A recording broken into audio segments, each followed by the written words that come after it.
President Trump asserts that more than 3 million people voted illegally in 2016.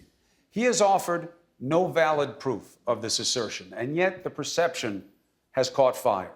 You have expressed concern about this perception and that it will lead to a chilling effect and potentially more voter suppression, maybe more voter ID laws. If that is true, what would be wrong with that?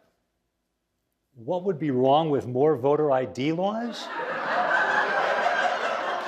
Is that the question? It is your choice to answer a question with a question. Yes.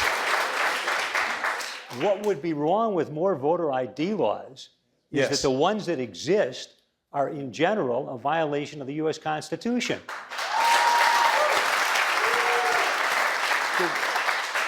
The Republican Party, by and large, has chosen to disenfranchise people in this country because of the color of their skin. That simply is not allowed by our Constitution. The courts have found that. So that's what would be wrong with more voter ID laws. As far as Mr. Trump, if he has proof of a crime, he ought to offer it. You ought to get sworn in and say, okay, here are the names of the 3 million people that I know about personally who voted. But he hasn't offered to do that, probably because those people don't exist. Chris, In terms of harnessing